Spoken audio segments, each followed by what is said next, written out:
자, 잘 쉬셨죠? 네, 등기 신청 취하 보도록 하죠. 취하의 경우는 등기 신청한 후에 신청인들이 등기 신청을 처리하는 것을 취하라고 부릅니다. 신청한 후에 일정 기간 안에 취하를 받아주는데, 취하는 작년까지는 법에 없다가 법에 들어와서 명문 규정이 들어왔습니다. 취하 다른 말로 철회 그래요.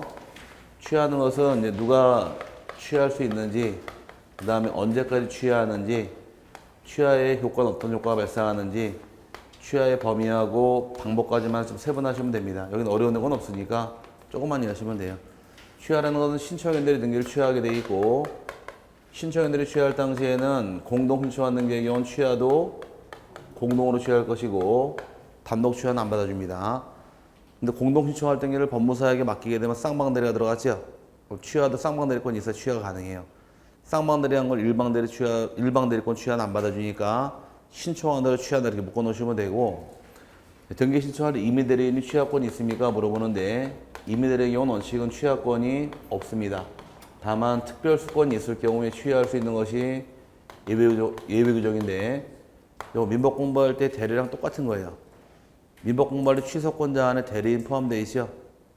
법정 대리는 당연히 취소권이 인정되지만 임의대리는 원칙이 취소권이 없고 특별수권이 있는 경우 하나에 취소할 수 있다. 똑같은 규정이니까 같이 놓고 보시면 되고, 취하의 시기는 등기를 마치기 전까지, 즉 등기가 완료되기 전까지 취하는 가능합니다. 그럼 등기 끝났다는 것은 언제라고 배웠어요? 등기 끝나는 시기는 등기관에 식별보 입력하면 끝난다고 배웠습니다.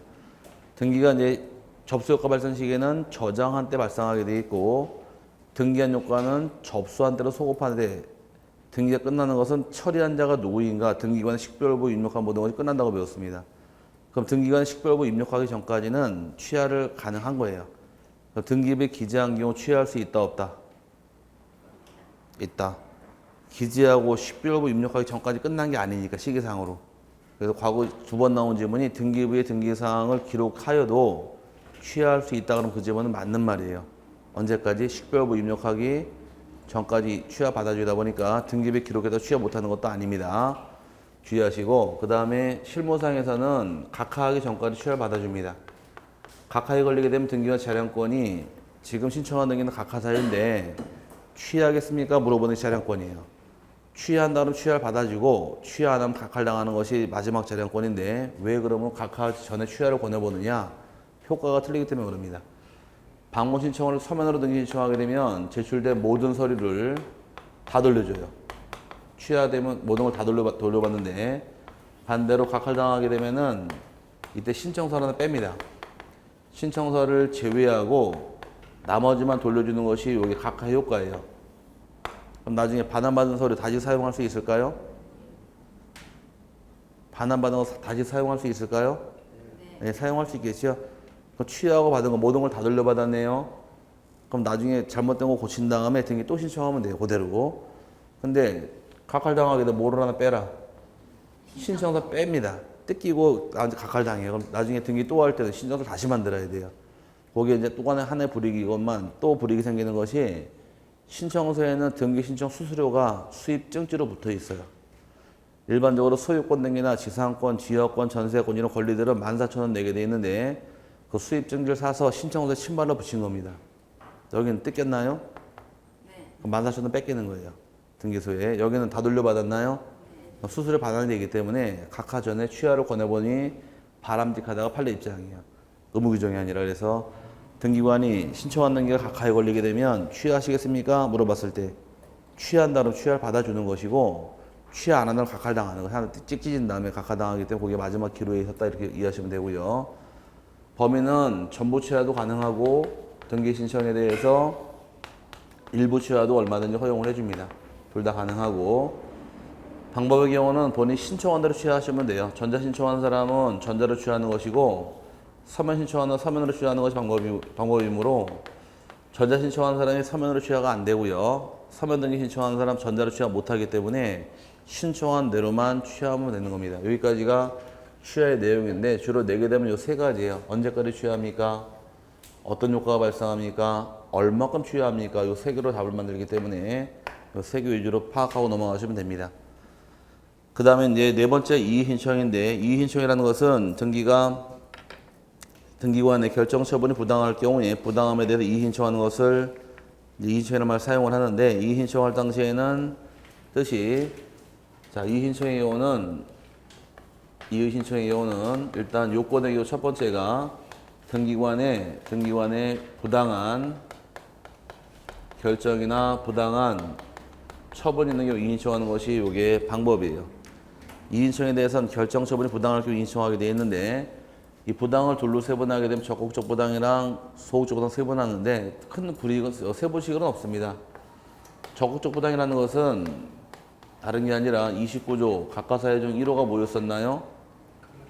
관할에 받는 기. 2호는 사건에 등기할 것이 아닌 때죠. 이 두 개가 실행이 된 경우를 적극적이라는 말을 사용을 하고, 소극적이라는 것은 이 두 개를 제외한 나머지 사유들을 다 털어서 소극적 부릅니다. 표현상으로 적극적은 이 두 가지는 등기해서 돼야 안 돼요? 이 두 가지 등기하면 안 되는 거잖아요. 해서 안 될 거라는 경우를 적극적이라고 부르는 것이고, 소극적 부당은 할 걸 안 하는 경우예요. 뭐라고요? 할 걸 안 하는 경우. 각하사유가 아니면 등기 실행해 줘야 될 거 아니에요. 등기 안 한다거나, 등기가 누구 떼주세요. 떼줘야 되죠? 안 떼준다거나, 이런 걸 얘기하는 거예요. 그럼 요거는 해서 안 될 거라는 경우를 적극적으로만 쓰는 것이고, 요거는 할 거를 안 하는 겁니다. 이거는 부자기 의무란 말 쓰고, 이건 자기 의무란 말 써요. 적극적, 소극적 둘 다 불문하고 이의신청은 다 가능하니까 구별실은 없는 거예요. 이렇게 이해하시고, 이의신청의 시점은 언제 보고 따지느냐? 이 부당의 시점은 등기관 결정시나 또는 처분실 기준으로 이의신청하는 것이지, 새로운 사실, 새로운 증거로 이의신청은 안 받아줍니다. 결정 처분한 그때를 보고 따지는 것이 이의신청일 것이고, 이의신청의 경우는 누가 할 수 있느냐요? 이의신청의 경우는 일단 원칙은 이렇게 하시면 쉬워질 거예요. 이의신청에는 등기신청인데 이렇게 이해하세요. 누구라고요? 이의신청에는 이꼬로 등기신청을 잡아놓고 들어가시는데, 단 예외규정은 있습니다. 예외규정이 단 29조 1호하고 2호는 무효인가요? 네. 관할 위반하고 사건이 등기할 거지 않은데 이건 무효죠? 그럼 민법 공부할 때 무효는 누가 주장할 수 있더라? 누구나 다 주장할 수 있으니까 이 두 가지 해당하는 경우는 등기 신청인도 이의신청할 수 있고 당사자도 가능하고 플러스 이해관계인도 이의신청할 수가 있어요. 무효라고 주장하는 건 누구나 다 가능하기 때문에 이건 누구나 다 이의신청할 수 있게 됩니다. 하지만 이 두 가지가 아닌 것들은 전부 다 누구만 하실 것? 신청인만 가는 게 차이점이에요. 그럼 이제 묶어놓으면 되겠네. 이의신청은 누가 하시라? 기본 개념이 신청인만 하실 것. 하지만 29조 1호와 2호의 경우는 누구도 할 수 있더라. 이해 관계달세 잡아놓으시고요. 절차의 경우는 이의신청은 이제 어디다 갈 것이냐 문제인데, 이의신청은 어디에 하느냐? 관할 지방 법원에 하게 됩니다. 어디 하시라고요? 지방 법원에 하게 되어 있는데, 주의할 점이 이 신청서는 제출하는 것이 법원이 아니라 등기소예요. 서로 달라요. 이 신청은 어디에 하시고? 지방법원에 가지만 신청서 제출은 등기소로 가는 겁니다. 달라요, 서로. 왜 그럴까? 누가 행한 처분이에요? 등기관이 행한 처분이죠. 등기관 행한 처분은 등기관 스스로 해결할 수 있는 것도 있고 해결하지 못하는 것도 있는 거예요. 해결할 사항은 등기소에서 해결할 거 해결하고, 해결 못하는 것만 선별해서 올리는 속도지 숨어 있는 겁니다. 한번 걸리겠다는 얘기예요. 그래서 등기소를 경유하도록 이 절차를 만들어 놨으니까 헷갈리면 안 돼요. 이 신청은 어디로 가시대? 관할 지방법원에 가서 신청서는 등기소입니다. 언제까지 하느냐? 정해진 기한이 없기 때문에 언제든지 가능합니다. 언제든지라는 얘기는 불이익이 있는 한 언제든지 가능하기 때문에 몇 개월, 몇 년 이런 기간은 없습니다. 그 다음에 이의신청할 때 기준 시점에 따지는 것은 결정시와 처분시다 보니까 나중에 새로운 신사실 또는 신증거로서 이의신청하지는 못하게 돼 있고, 이의신청이 들어오게 되면 효력은 등기사무가 계속될 것이냐 정지되느냐야. 이의 들어오면 등기사무는 계속이 될까 정지될까? 등기사무는 계속되지 정지되지 않습니다.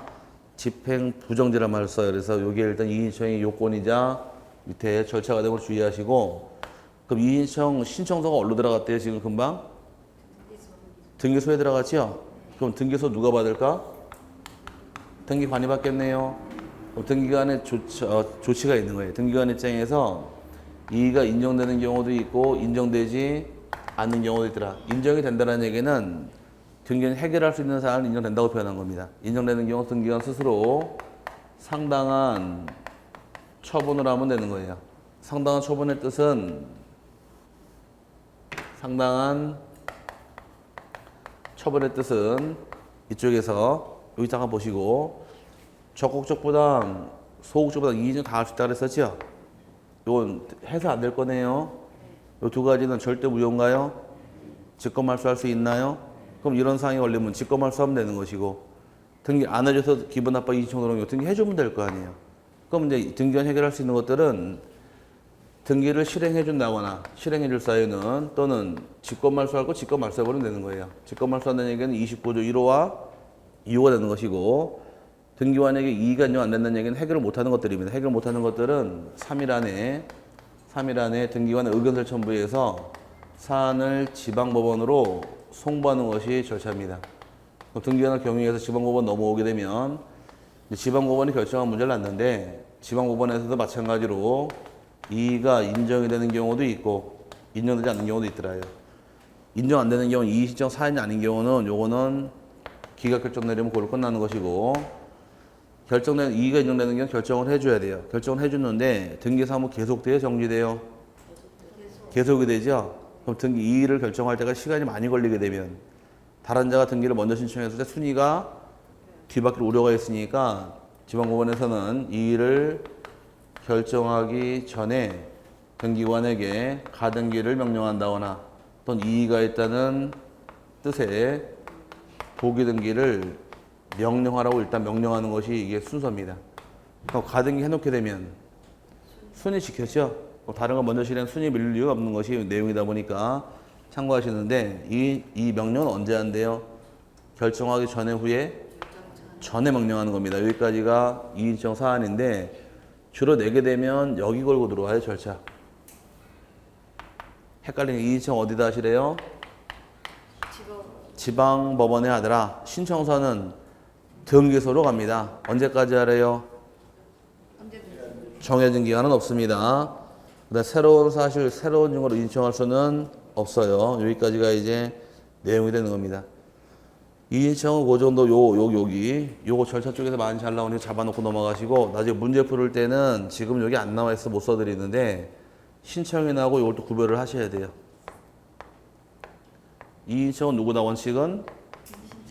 등기 신청인 잡아놓으시고 단 요 두 가지만큼만은 누구도 가능하대요? 이해관계도 가능하다 해서 나중에 여기까지 세 분 들어가시면 되는 겁니다. 요거만 문제풀이 들어가서 세 분 다 하면 뭐 별 문제 없이 문제 풀 수 있고요. 마지막에 이제 등기 실행 후 조치란 말이 나오는데 등기가 끝나게 되면 이제 등기 완료한 후에 등기소로부터 등기필 정보가 교부가 돼요. 요거 지워도 되죠? 네. 등기필 정보하고 등기 원래 통지까지 끝나면 아마 수업이 끝날 것 같아요.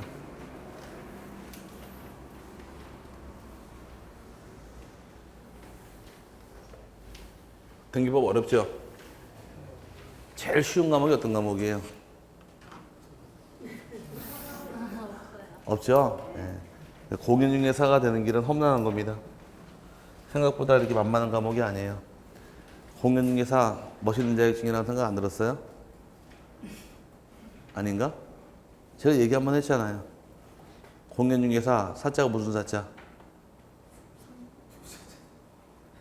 자격증을 따게 되면 선비사가 붙는 경우도 있고 일사자가 붙는 경우도 있는 거예요. 자격증이. 아닌가? 얘기 한번 옛날에 한 것 같은데 안 했어요? 네. 검사는 어디로 갈까? 일사로 가는 겁니다. 판사는 일사로 가는 거예요. 변호사는 선비사로 가는 겁니다. 세무사, 건축사, 법무사, 공인중개사, 건축기사, 기능사 일로 가는 거예요. 아니 왜 이런 차이가 될까요? 똑같이 자격시험인데 차이점이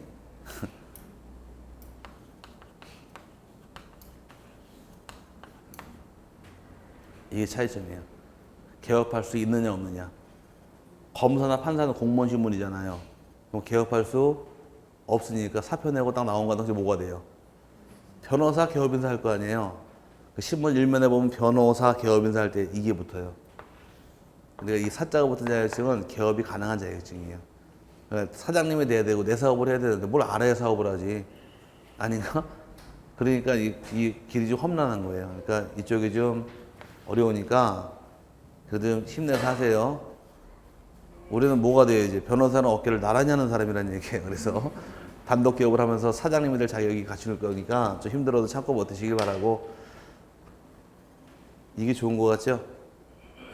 자, 이거 하세요, 이거. 자, 어쨌든 간에 힘내서 하시고, 지금부터가 7월 달부터가 이제 정면 승부예요. 지금까지 이론 들은 거는 대부분 다 어때요? 들을 때마다? 날라가잖아요. 날라가니까 남아있지 않은데, 이제 문제풀이 들어가서 그날 풀은 문제를 얼마큼 소화를 많이 시키느냐. 그 문제를 틀린 거 가지고서 내가 책 찾아서 자꾸 내 걸 익히 놓고서 자꾸 보고 또 보고 또 보고는 넘어갑니다. 제가 예전에 제 6층 사는데 7층 사는 아저씨가 이제 공부하러 나오신 적이 있었는데 떨어지셨거든요. 떨어지셨는데 갑자기 이제 그 다음에 시험 보는데 7월 달쯤인가 젊은 친구가 하나 왔어요. 저 뒤에 앉아서 아침에 듣고 야간에 듣고 처음 얼굴 보면 아니까 계속 2번씩 듣고서 아침에 수업 듣고 점심 때 공부하고 야간 수업 또 듣고 밤에 또 공부하고 1시에 집에 가더라고. 그리고 또 와서 또 아침에 또 수업 듣고 계속 이런 식으로 해서 땡기고 해가지고서 결국은 7, 8, 9, 10 4달만 합격을 했어요. 근데 이 친구가 저희 아파트 단지에다가 시험 끝나고 이렇게 왔다 갔다 하는데 갑자기 차를 딱 세우더니 우리 단지로 쭉 오더라고, 우리 동으로. 그래서 너 왜 있냐 그러니까 처갓집이 여기라 그래서 순간 혹시 704호? 그러니까 어떻게 하세요? 그래가지고서 당신이 자신이 없으니까 사회를 잡아다가 네가 따 그러고 장인이 압박을 넣은 거예요. 그러니까 사회 어떻게 해? 따려면 따야지. 그래가지고서 4개월 만에 주께 4개월 따가지고 결국 장인 그 중개사무소 열어드리고서 결국 그렇게 해서 중개업 하다가 같이 사회 또 이제 자기는 다른 과정에 또 나왔는데 어쨌든 그렇게 해서 사회한테 압력 넣는 경우도 있더라고요. 그러니까 사회한테 압력을 넣으면은 사회가 어쩔 수 없이 하더라고. 하기는 아들 넣으면 할까요 그거? 지금 사회니까 하는 것 같더라. 그래서 사회가 따가지고서 2년 동안 같이 중개업 하다가 또 장인이 안 되겠으니까 또 따가지고 결국 갈라져가지고 따로따로 하고 있는데 어쨌든 참 재밌게 봤습니다 그때. 근데 공부는 하기 나름인 거지 이제 꼭 잡는 게 매예요 지금부터는. 7월 달부터 이제 시작하시면 열심히 해서 이제 소화시키면 됩니다. 100% 소화가 아니라 몇 프로만 소화시키면 돼요. 그거 불안해. 65% 소화시켜야 돼. 그렇지 여유가 있으니까. 다 하려고 그러지 마시고 모르는 건 좀 제껴놓으세요. 7월 달 할 거만 확실히 잡으시면 넘어가는 거니까 부담 갖지 말고 하시기 바랍니다. 자, 등기가 끝나게 되면 등기별 정보가 나오는데 등기가 완료한 후에는 등기소에서 등기 끝났습니다. 등기필 정보를 교부해줘요. 참 중요한 말이 책에 빠져 있는데 정보를 주는 경우는 요건 기억하셔야 됩니다. 등기 권리자가 등기를 신청한 때만 주게 돼 있어요. 누가 신청한 때만? 등기 권리자 신청한 경우 정보를 주는 것이고 등기가 끝났다 할지라도 권리자 신청하지 않은 경우 정보가 안 나옵니다. 이게 굉장히 중요한 말이에요. 누가 신청한 때만 주더라. 등기 권리자가 신청한 경우만 준다 이렇게 이해하시고 거꾸로 했을 때 그럼 등기 권리자 신청 안 하게 되면 정보 작성하지 않는 겁니다. 다시 정보 누가 신청하면 준대요? 권리자가 등기 신청하면 준다. 단 권리자 신청하지 않은 경우 정보가 안 나오는 거예요. 그럼 어떤 등기하면 정보를 줍니까? 그래서 밑에 작성하는 경우가 1번, 2번, 3번 나와 있죠? 찾았어요? 네, 이제 찾아가게 되면 1번의 경우가 등기법 3조에서 규정하고 있는 권리에 대해서 보존 등기한다거나 설정 등기한다거나 이전 등기하는 경우에 정보를 작성하게 되고 두 번째는 위 권리에 대해서 설정 등기하고 이전 등기하는 경우도 이전 등기에 대해서 가등기하는 경우 정보를 나옵니다. 그러다 보니까 아까 소유권 보존 등기 끝났습니다. 정보 줘요? 줘요? 네. 예. 소유권 이전 등기 끝났습니다. 정보 줘요?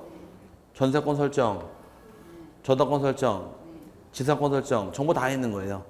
그럼 소유권 이전 가등기에도 정보 다 있는 겁니다. 오케이? 그 다음에 세 번째 권리자를 추가나 또는 변경, 변경하는 경우, 추가나 변경하는 경우도 준다는 얘기인데, 추가한다는 얘기는 이건 공유를 의미하는 겁니다. 변경은 합의를 의미하는 거예요. 공유라는 것은 권리자 추가가 될 수가 있고 지분을 처분할 수 있지만 합의는 지분 처분이 안 되기 때문에 변경 등기하는 거예요. 그럼 예를 들어서 두 분이 공유세 우리 강의실에 2분의 1씩 지분이 있는데 이 지분을 저에게 또 다시 반을 팔게 되면 공유자 3명이 됐잖아요. 권리자 추가된다 이 뜻이 되는 것이고, 합의라는 것은 지분은 있지만 처분이 안 되기 때문에 변경 등기하게 돼 있어요. 그러다 보니까 추가한다는 얘기는 뭐를 의미하는 것이고, 공유, 변경은 합의를 의미하는 거예요. 그럼 공유나 합의도 소유권인가요? 공동 소유니까. 네, 그럼 정보 준다는 얘기입니다. 요 등기하면 정보를 줘요. 요건 정보 주는 것이고, 여기 없으면 정보 안 주는 거예요. 그럼 이 안에 표제부 등기란 말이 있어요? 없어요? 표제부 등기란 말은 없죠? 표제부의 지목을 고치든 지번을 고치든 정보 안 나옵니다. 그럼 전세권을 등기하고 살다가 기간이 만겨 전세권을 말소 등기를 하게 되면 정보 줄까 안 줄까? 안 주는 거예요. 그 말소회복 등기를 하게 되면 안 주는 겁니다. 왜? 요 안에 없으니까 안 주는 거예요. 그래서 보전, 설정, 이전, 또 가등기에다가 공유 합의까지만 주는 거지 나머지는 주는 게 아닙니다. 그 다음에 따라 붙은 것이 밑에 정보 주는 거 밑에 말소 등기나 말소회복 등기 안 준다고 나와 있죠. 그 다음에 채권자 대위, 등기관 직권, 승소하는 의무자 그 세 개 묶어버릴게요. 여기로 들어와서 보자고 일단. 자, 여기 말을 알면 쉬워요. 여기 요 등기를 누가 신청하면 주겠대요? 권리자 신청하면 주죠? 요 등기가 끝났다 할지라도 권리자 신청하지 않은 것들은 정보가 안 나와요. 여기 잘 보세요. 풀어야 되니까 외우는 게 아니라. 그럼 채권자가 대위 신청한 경우에 채권자가 대위 신청했다는 얘기는 지분 누가 샀고? 채무자가 샀고. 그래서 과거에 요 집에 대해서 갑하고 을하고 둘이서 매매 계약을 체결했는데 을이 등기 안 하니까 병이라는 채권자가 을을 대위 신청할 수 있다고 설명드렸습니다. 오케이? 집 산 사람은 누구고? 채무자. 신청한 사람은 채권자.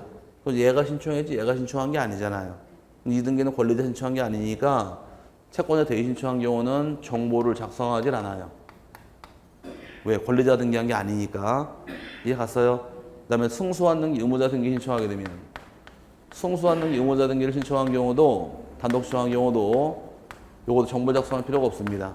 요것도 이행 판결의 경우 요 집에 대해서 갑하고 을하고 둘이서 매매 계약을 체결했는데 얘가 의무자, 얘가 권리자인데 권리자가 등기를 이행 안 하게 되면 돈 주고 등기 안 가져가니까 의무자 쪽에서 등기를 가져가라고 소송을 제기해서 승소한 등기, 의무자가 등기 신청을 단독으로 할 수가 있다. 이렇게 설명드린 게 있을 겁니다. 이행 판결 배울 때. 집은 누가 샀지만 을이 샀지만 등기 신청을 갑이 했죠. 혼자서 넘겨주는 거를. 그리고 또 권리자 등기한 게 아니잖아요. 이때도 정보를 만들지 않는 거예요. 그 다음에 미등기 부동산에 대해서 직권으로 소유권 보존 등기하게 되면 직권으로 소유권 보존 등기한 경우도 정보를 작성하지 않는 겁니다. 말고 신청하는 게 아니니까. 이제 정보를 안 만들어요. 그 이 세 개는 왜 안 만드느냐? 권리자가 등기 신청한 게 아니니까 안 만들어주는 거예요. 이해 갔어요? 그러면 이제 뭘 줘야 될 것이냐 문제인데 밑에 통지 이용하자는 거 다 생략하고요. 쭉 내려와서 등기 완료에 따른 통지 찾으셨어요? 맨 밑에 동그라미 2번에 등기 완료에 따른 통지. 다 그 나머지 안 보셔도 되고 쭉 내려와서 등기 완료 통지라는 게 나올 겁니다. 그럼 등기 완료 통지라는 것을 읽어보게 되면 거기 내용이 없다. 등기 완료 통지라는 것은 등기 끝났을 경우에 법조문에 보게 되면 요거 지워버리고 요거 놔둬야겠다. 그대로 등기가 끝나게 되면 등기 완료 통지는 신청인 및 각호의자의 주라고 나와요. 누구라고요? 신청인 및 담 각호의 주란 말이 나오는데 칠판에서 요거 마저 본 다음에 풀어드릴게요. 정보가 없죠, 얘네들은. 안 만들었죠? 그럼 정보는 안 만들었기 때문에 등기소에서 등기가 끝났습니다. 등기 완료 통지서가 발급이 됩니다. 그럼 등기 완료 통지서의 경우는 누구한테 주느냐? 신청인도 주고 그 다음 밑에 여기 따라붙는 것도 주라는 얘기예요. 각각 주는 거예요. 신청인 및 밑에 쭉 따라붙어 있죠? 같이 주는 거예요. 여기 주는 거 보니까 채권자 대신 신청하게 되면 집산 사람이 누구예요? 채무자죠? 그죠? 정보 받았어요? 안 만들었잖아요. 그러니까 피대의 채무자에게 피대이자 즉 채무자에게 등기원리 통지서가 날아가는 겁니다. 그 다음에 승소한 등 유무자 등기 신청을 하게 되면 권리자 등기부 정보 받을 게 있었죠? 신청 안 했잖아요. 그러니까 권리자에게 등기관리 통지서가 날아가는 거예요. 그래서 소유자가 보존등기 결제를 안 했으니까 소유자 통지를 받는 것이고, 그럼 이 세 명은 어떤 입장이냐? 다 등기 권리자들이에요. 본인들이 등기 신청했으면 정보를 받을 수가 있는데 등기 안 했으니 정보를 안 주고 뭘 받아라? 통지서 주라는 얘기입니다. 근데 말을 역자고요. 자, 칠판 잠깐 보시고, 여기 알면 아무것도 아니에요. 모르면 되게 어려운데, 자, 이런 등기를 누가 신청하면 주겠대요? 등기 권리자가 신청하면 정보를 준다는 얘기예요. 오케이? 근데 이 등기가 끝났다 할지라도 정보가 이 권리자 신청하는 경우는 정보를 안 줘요. 대신에 뭘 주느냐? 등기 완료 통지서가 대신 나오는 거예요. 오케이? 그럼 여러분이 집을 샀어요. 오케이? 여러분이 집을 샀는데 집산 여러분이 직접 등기 신청을 한 경우는 여러분에게 등기필 정보가 나와요. 근데 집은 여러분이 샀는데 등기를 안 가지고 와서 제가 대신해 준 거예요, 지금. 넘겨주는 거를. 그럼 이때는 여러분이 등기 신청한 게 아니죠? 정보가 안 나오는 거예요. 정보가 안 나오고 대신 뭐가 나오더라? 등기 완료 통지를 주라는 얘기입니다. 이해 갔어요? 이거는 감만 잡으시면 돼요. 내가 집 사고 내가 등기 신청한 경우 내가 뭘 받는 것이고 등기부 정보를 받는 것이고, 집은 내가 샀지만 등기를 내가 신청 안 하고 다른 데가 신청한 경우는 정보가 나오는 게 아니라 등기 완료 통지서가 나온다 그 뜻이에요. 그러다 보니까 이 세 명이 아까 정보 작성하지 않는 게 거기 들어가 있는 거예요. 맨 꼭대기 정보 작성하지 않는 경우 남아 있었죠? 거기 두 번째가 채권자 대위, 등기관 직권의원 보존 등기, 승소한 등기 의무자 찾았어요? 그 세 가지는 왜 정보를 안 만드느냐? 권리자 등기 신청한 게 아니니까 안 만드는 거예요. 뭔 말인지 아시겠죠? 그럼 이제 정보 주는 요구로 끝난 게 두 명이 더 있어요. 세 명에다 이제 통지서 주는 경우는 하나 더 볼 것이 등기필 정보를 멸실했습니다.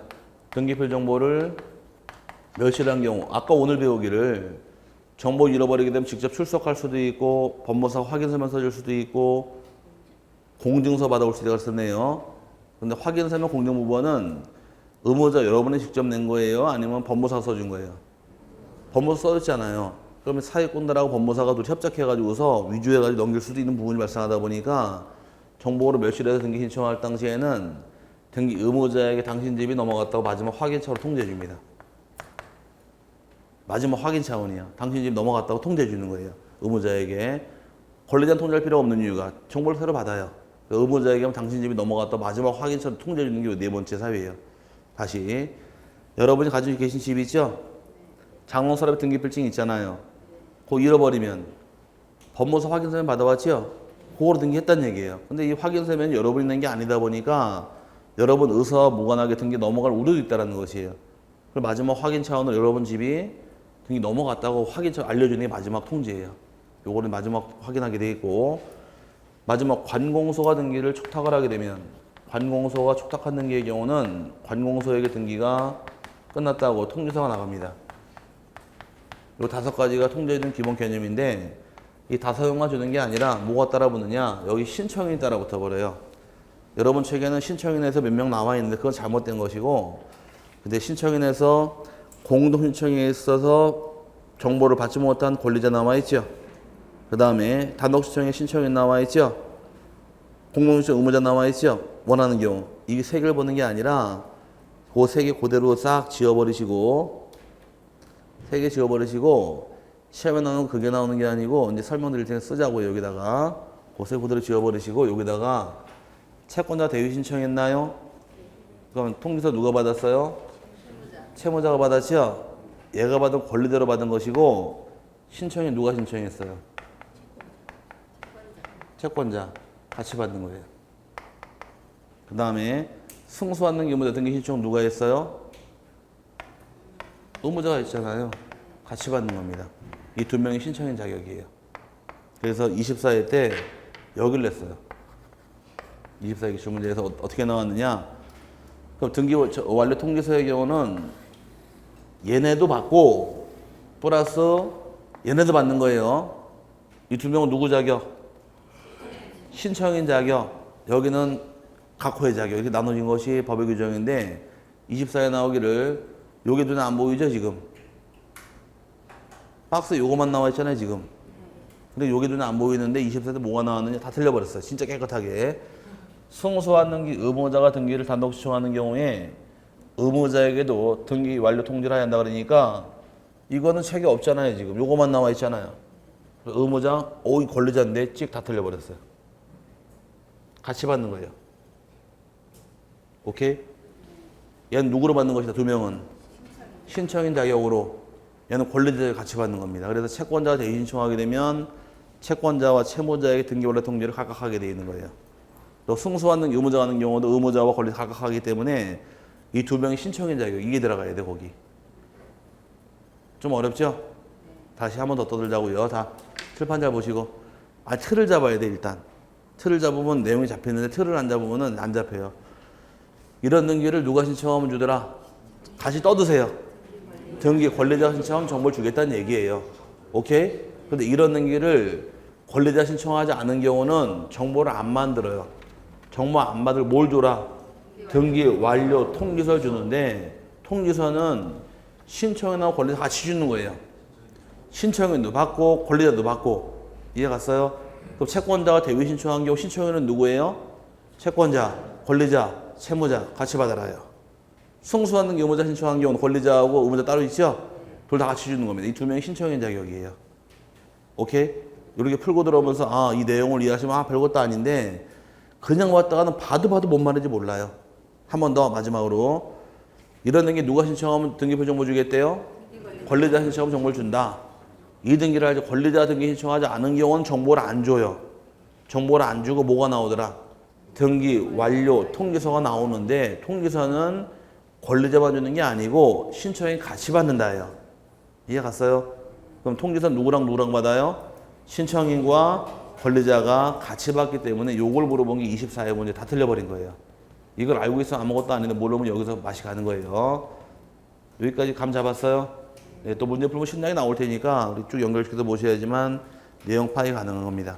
그 다음에 넘어가게 되면 소유권 변경 사실 통지하고 과세 자료 송부란 말이 나오는데 소유권에 관한 사항은 등기가 우선일까 대장이 우선일까? 소유권에 관한 사항은 항상 소유권은 등기가 우선이죠. 여러분이 집을 사시건 땅을 사시건 한 것만 이해하시면 돼요.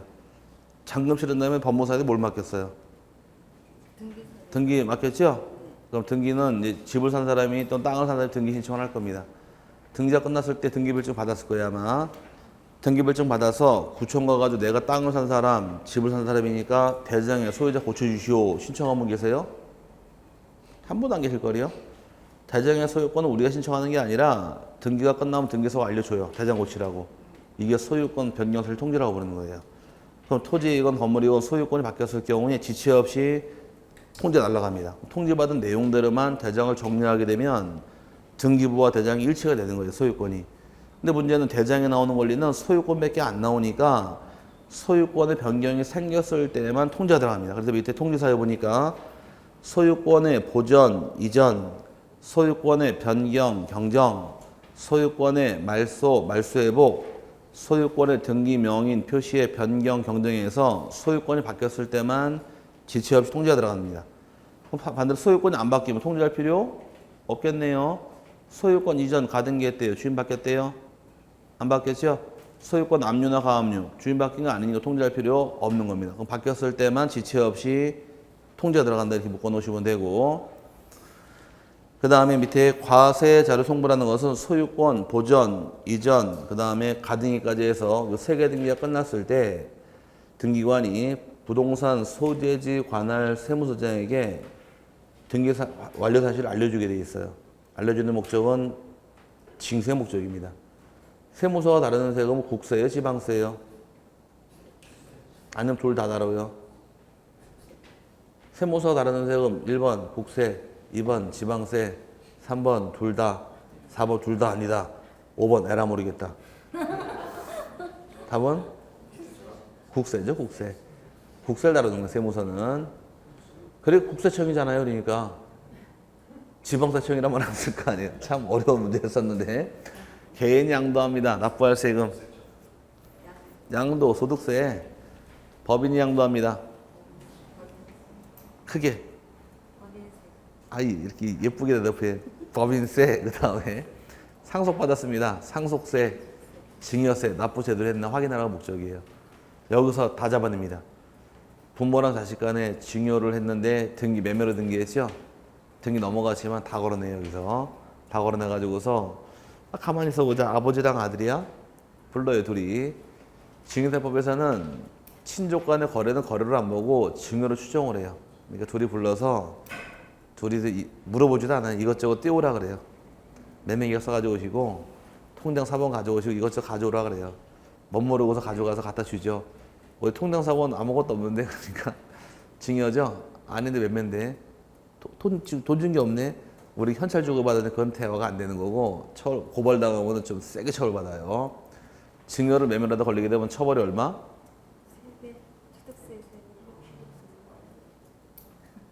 맞췄어. 앞에 거는 안 나와는 3년 이하 징역 1억 원이나 벌금에 처하는 사유입니다. 그래서 처벌 세게 받으니까 큰일 날 소리가 하면 안 돼요. 친족 간에는. 여기까지가 이제 등기 절차 마무리인데 등기법이 여기 가장 어려운 데가 끝났어요. 이제 등기법에서 가장 어려운 데가 서류. 여기 가장 어려운 거예요 지금. 책을 또 순서로 쭉 써놓으면 편할 텐데 요약집이다 보니까 이게 엉켜 있어가지고 내용이 좀 어려웠는데 요거 한 번만 더 떠들고 마칠게요. 여기 워낙 어려우니까. 등기 끝나면 뭘 준대요? 자꾸 떠들어야 돼. 그래 뚫려요. 그래 아는 거예요. 알면은 외울 필요가 없고 모르면 써도 모르는 거예요. 자, 등기 끝나면 뭘 준대요? 등기별 정보를 주는데 누가 신청하면 주더라?